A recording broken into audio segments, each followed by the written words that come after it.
Hi guys, कैसे हैं आप सब। पिछले वीडियो के अंदर मैंने सेल क्या है और उसके डिस्कवरी किसने की थी, सेल ऑर्गेनेल्स की डिस्कवरी किसने की थी, प्रोटोप्लाज्म क्या है और जो सेल वॉल है वो उसके बारे में मैंने आपको बता दिया था। आज की इस वीडियो में उसी के आगे के पार्ट यानी कि उसके अंदर मैंने आपको सेल वॉल और दो ऑर्गन्स के बारे में बता दिया था और इस वीडियो के अंदर मैं आगे के जो सेल ऑर्गेनेल्स हैं उनके बारे में बताऊंगी। कुछ सेल ऑर्गेनेल्स क्या होते हैं कि सिंगल मेम्बर्ड होते हैं, यानी कि वो सिर्फ एक ही लेयर द्वारा कवर अप रहते हैं, लेकिन कुछ होते हैं वो डबल मेम्ब्रेन वाले होते हैं, जिनके अंदर अगर डबल मेम्ब्रेन की हम बात करें तो उसके अंदर प्लास्टिड और माइटोकॉन्ड्रिया, ये दो ही सेल ऑर्गेनेल हैं जिनके अंदर डबल मेम्ब्रेन पाई जाती है, जबकि बाकी के जो सारे सेल ऑर्गेनेल्स हैं वो सिंगल मेम्ब्रेन बाउंडेड होते हैं, जिनके अंदर सबसे पहले हम बात करते हैं प्लास्टिड की। प्लास्टिड यानी कि लवक जाहिर सी बात है एनिमल सेल के अंदर एब्सेंट होते हैं, ये ओनली प्लांट सेल के अंदर प्रेजेंट होते हैं। और ये जो हैं प्लास्टिड, ये प्लांट के अंदर सबसे ज़्यादा पार्ट के अंदर यही प्रेजेंट होते हैं। उसके बाद हम बात करें कि जो है प्लास्टिड, इसकी डिस्कवरी किसने की थी।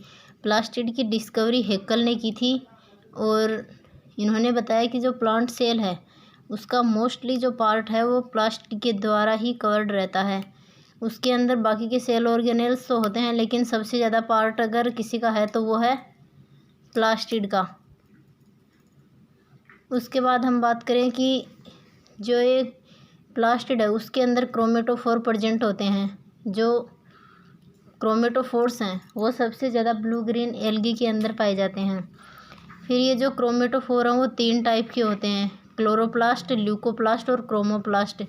क्लोरोप्लास्ट, इसके अंदर फोटोसिंथेसिस की प्रोसेस होती है, यानी कि भोजन बनाने की जो प्रोसेस है वो क्लोरोप्लास्ट के अंदर होती है। इसके अंदर लीफ और रूट आती हैं, क्योंकि फोटोसिंथेसिस की जो प्रोसेस है वो लीफ और रूट के अंदर ही होती है, क्योंकि जो ग्रीन कलर होता है वो फोटोसिंथेसिस के लिए मेन होता है। उसके बाद हम बात करें ल्यूकोप्लास्ट की, जो क्या करता है कि जो फूड है उसे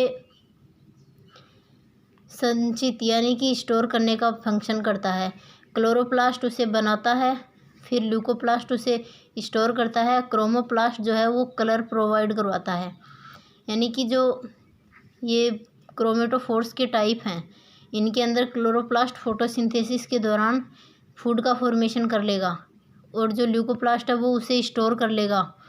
क्रोमोप्लास्ट उसको कलर जो है वो प्रोवाइड करवाता है, जिसके अंदर एग्जाम्पल के रूप में गाजर है, उसे कैरोटीन नामक पिगमेंट की वजह से वो रेड होती है, लाइकोपेन की वजह से टमाटर, बिटानोन की वजह से चुकंदर, जेंथोफिल जो है वो जो फ्रूट्स होते हैं उन्हें येलो कलर प्रोवाइड करवाता है। इसके बाद हम बात करें कि जो फोटोसिंथेसिस है उसके अंदर रिएक्शंस होती हैं। कुछ रिएक्शंस हैं वो लाइट रिएक्शन होती हैं और कुछ होती हैं वो लाइट लेस होती है, यानी कि प्रकाशिक अभिक्रिया और अप्रकाशिक। जो लाइट रिएक्शन है वो जो प्लास्टिड है उसकी स्ट्रक्चर के अंदर ग्रेनम प्रेजेंट होते हैं, उन ग्रेनम के अंदर ही ये लाइट रिएक्शन होती है। और जो क्लोरोप्लास्ट है उसके अंदर एक लिक्विड भरा होता है, उसे स्ट्रोमा कहते हैं, उस स्ट्रोमा के अंदर अप्रकाशिक अभिक्रिया होती है। जो कुछ जो होते हैं मटेरियल्स उनको अगर या फिर कुछ एलिमेंट माने हम या फिर कोई भी प्लांट हो उसे हम लॉन्ग टाइम तक अंधेरे में रख देंगे तो उसके ऊपर कुछ धब्बे लाइक स्ट्रक्चर हो जाए, यानी कि ईटियोप्लास्ट बन जाते हैं, रंगहीन होते हैं यानी कि कलरलेस होते हैं, ये ईटियोप्लास्ट बन जाते हैं। अगर हम उस पौधे को वापस उस डार्कनेस ने निकाल कर लाइट में रखते हैं तो वो ईटियोप्लास्ट है वो वापस नष्ट हो जाते हैं। फिर हम बात करेंगे प्लास्टिड का फंक्शन क्या होता है। जो प्लास्टिड है उसके अंदर फोटोसिंथेसिस की प्रोसेस है वो कंप्लीट होती है। ये फोटो रेस्पायरेशन यानी कि प्रकाश श्वसन को प्लेस प्रोवाइड करवाता है, यानी कि स्थान प्रदान करता है। ये इन्वायरमेंट को शुद्ध बनाए रखता है, यानी कि प्लास्टिड जो है ये CO2 को तो अंदर लेते हैं और O2 को बाहर निकालते हैं, जिससे जो इन्वायरमेंट है उसकी जो फ्रेशनेस है वो बनी रहती है।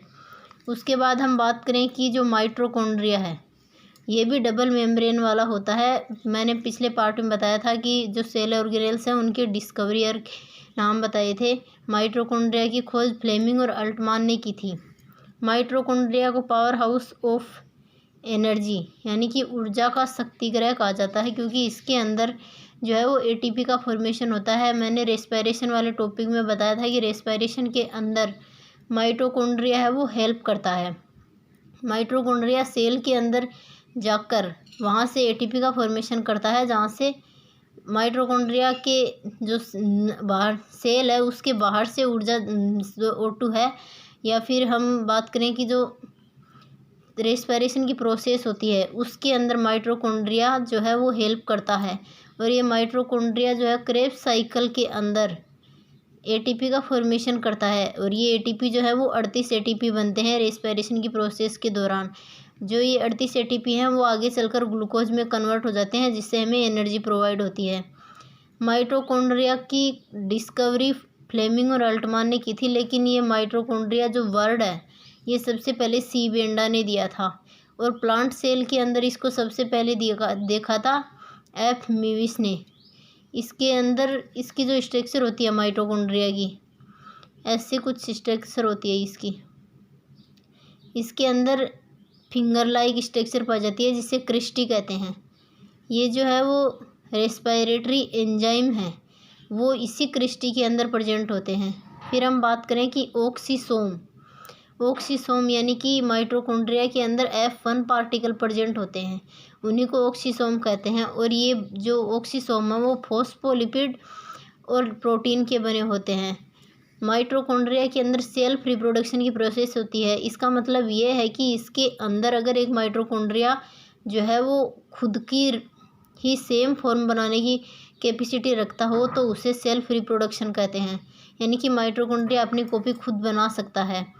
माइटोकॉन्ड्रिया का मेन फंक्शन होता है ये जो रेस्पिरेशन है उसके अंदर हेल्प करता है। माइटोकॉन्ड्रिया को इसीलिए पावर हाउस ऑफ एनर्जी बोला जाता है, क्योंकि इसके अंदर ये रेस्पिरेशन में हेल्प करता है। उसी के साथ ही इसके अंदर जो क्रेब्स साइकिल कंप्लीट होती है उसके दौरान 38 एटीपी बनते हैं, जो हमें ग्लूकोज की फॉर्म में एनर्जी प्रोवाइड करवाते हैं। उसके बाद हम बात करते हैं single membrane bounded cell organelle, यानी कि माइटोकॉन्ड्रिया और प्लास्टिड के बाद में जो बाकी के सेल ऑर्गेनेल्स हैं, राइबोसोम और सेंट्रोसोम को छोड़कर, क्योंकि ये दोनों मेम्ब्रेन लेस हैं, बाकी सारे single membrane bounded cell organelle हैं। सबसे पहले हम बात करते हैं एंडोप्लाज्मिक रेटिकुलम की, जिसकी खोज मैंने पहले बताया था कि पोर्टर ने की थी। एंडोप्लाज्मिक रेटिकुलम है वो राइबोसोम की प्रेजेंस और एब्सेंस के बेस के ऊपर दो पार्ट में डिवाइड की गई है। अगर राइबोसोम प्रेजेंट है तो वो रफ होती है, और अगर राइबोसोम एब्सेंट है तो वो स्मूथ होती है। ऐसे कुछ स्ट्रक्चर होती है एंडोप्लाज्मिक रेटिकुलम की, जिसके अंदर दो पार्ट होते हैं। ये दो पार्ट में होती है। जिसके अंदर अगर राइबोसोम प्रेजेंट है तो वो रफ ER है, और जिसके अंदर राइबोसोम नहीं है यानी कि जो प्लेन है वो SER यानी कि स्मूथ एंडोप्लाज्मिक रेटिकुलम है। जो ये एंडोप्लाज्मिक रेटिकुलम है ये फैट और प्रोटीन से मिलकर बनी होती है। एंडोप्लाज्मिक रेटिकुलम जो है सेल को जो इंटरनल स्केलेटन होता है वो प्रोवाइड करवाती है, जिससे उसकी पर्टिकुलर यानी कि एक निश्चित शेप बन जाती है, उसकी साइज, और उसको जो सुरक्षा प्रदान करती है यानी कि उसे दृढ़ता देती है, स्ट्रॉन्ग बनाती है। जो रफ एंडोप्लाज्मिक रेटिकुलम है उसके अंदर प्रोटीन का सिंथेसिस किया जाता है, जबकि जो स्मूथ है उसके अंदर fat, glycogen, steroid hormone and steroids all जो ये मटेरियल्स हैं इनका सिंथेसिस है वो SER यानी कि स्मूथ एंडोप्लाज्मिक रेटिकुलम के अंदर होता है। जबकि जो रफ एंडोप्लाज्मिक रेटिकुलम है वो ओनली प्रोटीन का सिंथेसिस ही करती है। एंडोप्लाज्मिक रेटिकुलम जो है ये हमें टॉक्सिक इफेक्ट से बचाती है। इसके जो राइबोसोम है एंडोप्लाज्मिक रेटिकुलम के अंदर जो RER है उस पर जो राइबोसोम प्रेजेंट हैं, उसी की वजह से जो ये हमारे सेल के अंदर अगर कोई टॉक्सिक यानी कि विष बन रहा है तो उसे वो नष्ट करने का कार्य RER करती है, यानी कि हमारी सेल को टॉक्सिक इफेक्ट से बचाने के लिए एंडोप्लाज्मिक रेटिकुलम फंक्शन करती है। फिर हम बात करते हैं गोल्जी बॉडी की। गोल्जी बॉडी, कैमिलो गोल्जियो ने इसकी खोज की थी। ये इसका मेन फंक्शन होता है ट्रांसपोर्ट यानी कि परिवहन का। जो प्रोटीन बन रही है एंडोप्लाज्मिक रेटिकुलम के अंदर और जो माइटोकॉन्ड्रिया के अंदर एनर्जी बन रही है, उसको जहाँ बॉडी के अंदर जहाँ भी रिक्वायरमेंट है वहाँ तक पहुँचाने का कार्य करता है गोल्जी बॉडी। यानी कि इसको पोस्ट ऑफिस के नाम से भी जानते हैं। इसे पोस्ट ऑफिस बोलते हैं सेल का, क्योंकि ये जो भी इंफॉर्मेशन या फिर जहाँ भी एनर्जी की रिक्वायरमेंट है, जहाँ प्रोटीन की रिक्वायरमेंट है, वहाँ पर एनर्जी और प्रोटीन को पहुँचाने का कार्य करता है गोल्जी बॉडी।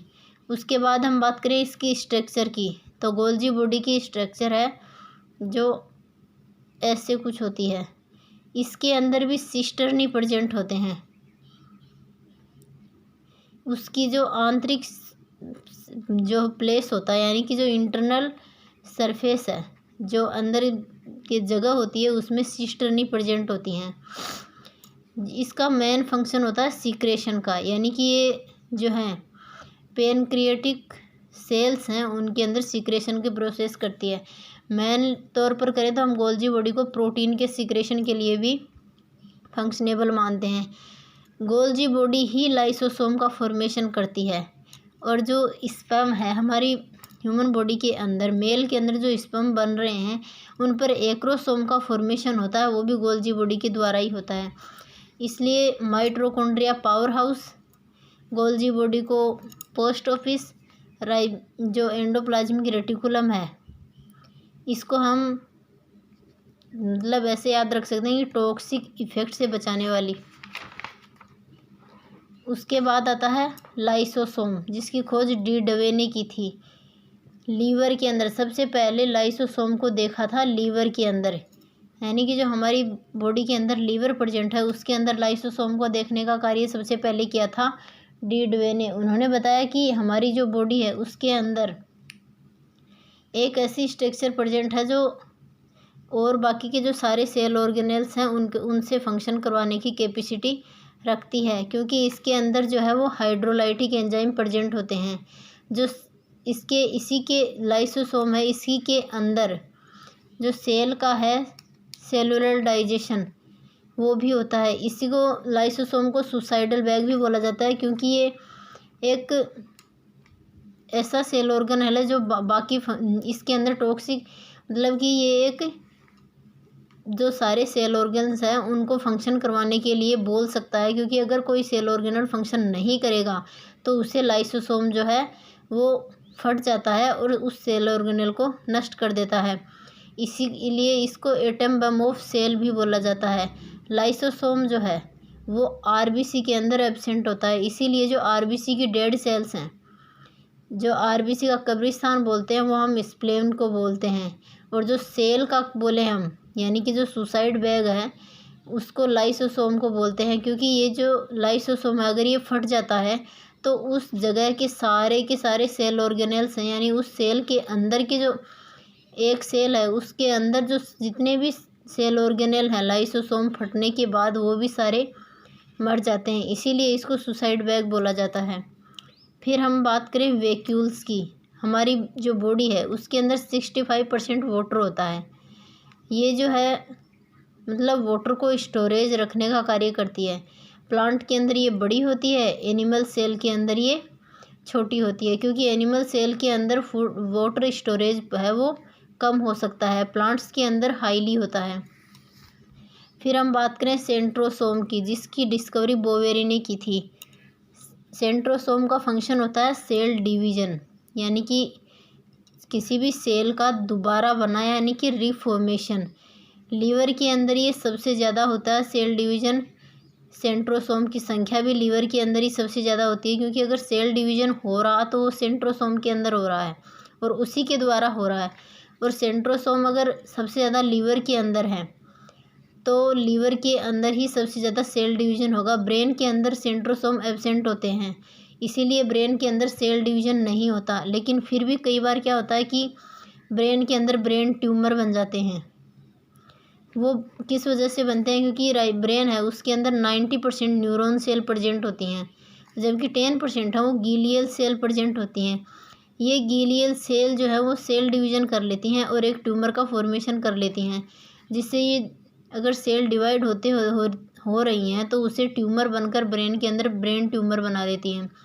उस ब्रेन ट्यूमर के फटने से जो है वो ब्रेन डैमेज हो जाता है और उसी की वजह से इंसान की मृत्यु होती है।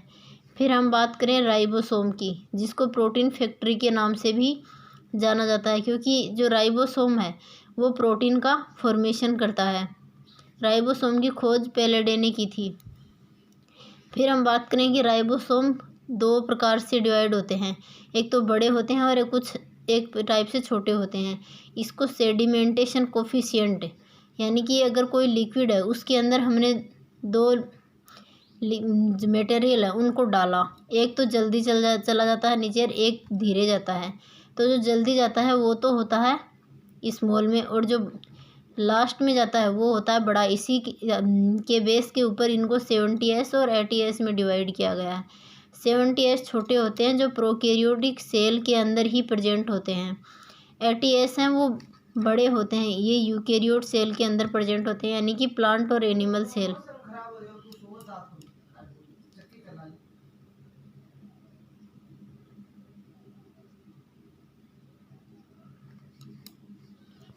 जो 70S है वो 50 और 30S दो सब यूनिट से मिलकर बना होता है, जबकि जो 80S है वो 60 और 40 दो टाइप की सब यूनिट से मिलकर बना होता है। फिर हम बात करें न्यूक्लियस की। न्यूक्लियस की खोज रॉबर्ट ब्राउन ने की थी। न्यूक्लियस को ब्रेन या फिर कंट्रोलर ऑफ सेल बोलते हैं, क्योंकि न्यूक्लियस ही होता है जो पूरी सेल के जो सेल ऑर्गेनेल्स हैं उनको जो है वो कंट्रोल करता है। इसी के अंदर क्रोमोसोम प्रेजेंट होते हैं, डीएनए और आरएनए प्रेजेंट होते हैं। जो न्यूक्लियस है उसके अंदर जो फ्लूइड है उसके अंदर 80% तो प्रोटीन होती है और 10% डीएनए होता है और 10% बाकी के अंदर और सारे मटेरियल्स आते हैं। उसके बाद हम बात करें प्रोटोप्लाज्म की। न्यूक्लियस के अंदर ही एक और स्ट्रक्चर प्रेजेंट होती है जिसे न्यूक्लियोलस बोलते हैं, यानी कि न्यूक्लियोलस है वो न्यूक्लियस के अंदर ही प्रेजेंट होती है। फिर आता है प्रोटोप्लाज्म, यानी कि जो प्रोटोप्लाज्म है एक लिक्विड होता है, यानी कि फ्लूइड है जो कलरलेस है। इसके अंदर 80% वाटर प्रेजेंट होता है। हमारी सेल की जो फिजिकल यूनिट है या फिर हमारी लाइफ की जो फिजिकल यूनिट है उसी प्रोटोप्लाज्म को ही बोलते हैं। और प्रोटोप्लाज्म है वो दो टाइप का होता है, यानी कि ये सेल है और बीच में न्यूक्लियस है। सेल और न्यूक्लियस के बीच में जो लिक्विड प्रेजेंट है उसको साइटोप्लाज्म बोलते हैं, जबकि न्यूक्लियस के अंदर जो लिक्विड भरा हुआ उसे न्यूक्लियोप्लाज्म बोलते हैं। फिर हम बात करें सीलिया और फ्लैजिला की। सीलिया है वो छोटे होते हैं, फ्लैजिला है वो बड़े होते हैं। ये हेयर लाइक स्ट्रक्चर होती हैं जो कोई भी अगर एनिमल है या फिर मोस्टली तो सीलिया और फ्लैजिला है वो एनिमल्स के अंदर ही प्रेजेंट होते हैं, प्लांट के अंदर एब्सेंट होते हैं। और सबसे जो बाहर की होती है आउटर लेयर होती है उसी के ऊपर ये प्रेजेंट होते हैं, जो उसे मूवमेंट के लिए हेल्प करते हैं। और कई बार क्या होता है कि फीडिंग, यानी कि कोई एनिमल है वो भोजन जो सक करने वाले होते हैं वो फीडिंग इन्हीं के माध्यम से करते हैं। ये एनिमल सेल्स के अंदर ही देखे जाते हैं, क्योंकि एनिमल्स ही फूड को सक करने की कैपेसिटी रखते हैं। ये जो है एनिमल की आउटर लेयर है उसके ऊपर प्रेजेंट होते हैं। सीलिया थोड़े से छोटे छोटे होते हैं और फ्लैजिला ऐसे बड़े होते हैं। मोस्टली देखें तो यूग्लिना के अंदर जो है वो ये फ्लैजिला प्रेजेंट होते हैं। फिर हम बात करें क्रोमोसोम की। क्रोमोसोम हो न्यूक्लियस के अंदर प्रेजेंट होते हैं। डीएनए, आरएनए और जीन ये भी इसी के अंदर होते हैं। क्रोमोसोम है वो 46 होते हैं। ह्यूमन बॉडी के अंदर सारे सेल और जो ऑर्गन्स हैं, यानी कि हैंड हैं या फिर लेग हैं, ये सारे पेयर्स के अंदर ही होते हैं। इसीलिए जो क्रोमोसोम है वो भी पेयर्स के अंदर डिवाइड होते हैं 23। मेल होता है, यानी कि मेल है उसके अंदर क्रोमोसोम होते हैं 22 + XY, और जो फीमेल होती है उसके अंदर होते हैं 22 + XX। इन XY से ही जो है वो सेक्स डिटर्मिनेशन होता है। इसके बाद एक बात और है कि जो सेल थ्योरी है वो वायरस है वो सेल थ्योरी को फॉलो नहीं करता है, इसके बाद में आपको प्लांट सेल, एनिमल सेल और प्रोकैरियोटिक एंड यूकैरियोटिक सेल का वीडियो जल्द अपलोड कर दूंगी। वीडियो को एंड तक ज़रूर देखें, उसे लाइक शेयर सब्सक्राइब करें और वीडियो आपको कैसा लगा ये कमेंट सेशन में ज़रूर बताएं।